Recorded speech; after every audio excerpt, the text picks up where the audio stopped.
Orando con la palabra.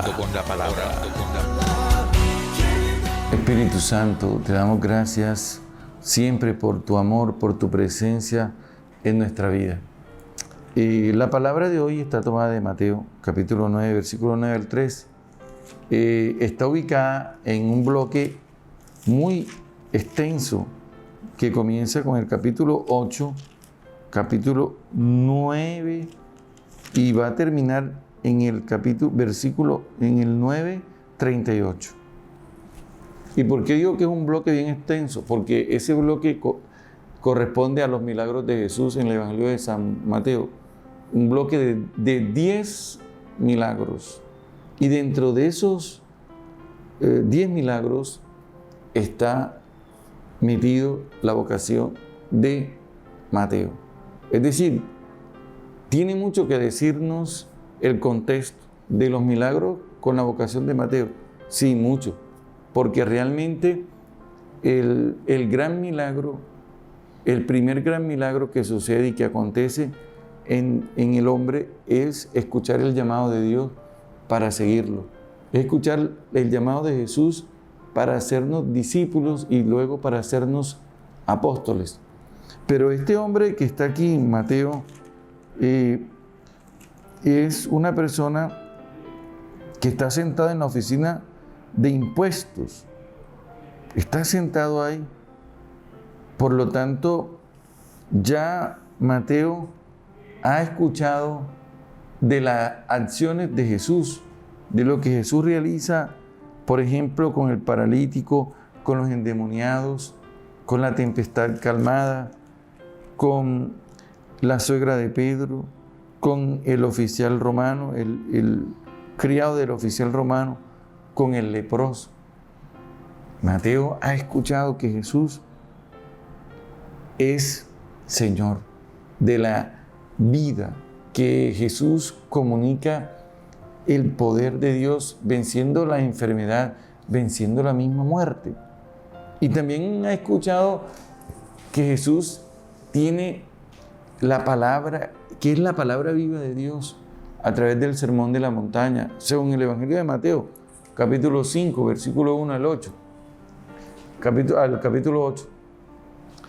Y por lo tanto, cuando Jesús se acerca a él y le dice, sígueme, todas estas cosas en el corazón de Mateo ya han sido meditadas, analizadas. Mateo siente admiración por Jesús y por lo tanto cuando Jesús le dice, sígueme, esa palabra de Jesús, que es la misma con la que le dijo al viento, cálmate, y le dijo al leproso, queda curado, es la misma con la que le dice a Mateo, sígueme. Por lo tanto, este es el milagro de que Mateo sea dócil, como fue dócil el leproso, ese viento, ese lago encrespado, y que pueda dejarse llenar de esa palabra y que a través de esa palabra él encuentre como la lógica y el sentido de su vida. Y Mateo se levantó y fue a la casa de Mateo, donde estaban muchos recaudadores de impuestos y pecadores, y se sentaron con él y sus discípulos. Este es Dios con nosotros, según Mateo 1:22. El Dios con nosotros que viene a compartir nuestra existencia, pero también nuestras falencias, nuestras fragilidades. Mateo 1:23, la Virgen concebirá y dará a luz un hijo a quien pondrán por nombre Emmanuel, que significa Dios con nosotros. Aquí está en Mateo 1:23, trayendo la profecía, dándole cumplimiento, pero nosotros cuando estamos analizando el texto de la vocación de Mateo, descubrimos que ese Dios con nosotros es verdad que se hace cercano, porque es capaz de sentarse con los pecadores y es capaz de comunicarle la salud que viene de Dios. No necesitan médicos los sanos, sino los enfermos. Entiendan bien qué significa misericordia quiero y no sacrificio, porque yo no he venido a llamar a los justos, sino a los pecadores. Qué palabra tan llena de esperanza para nosotros, que aspiramos, que queremos, que deseamos precisamente ser buenos discípulos, vivir en intimidad con Jesús. Pero aquí está esta palabra que hoy nos dice, si es posible.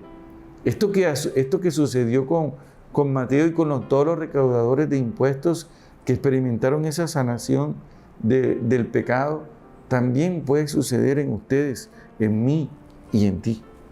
Porque Él viene a sanarnos y a liberarnos precisamente de la negatividad y de la fuerza oscura que tiene el pecado.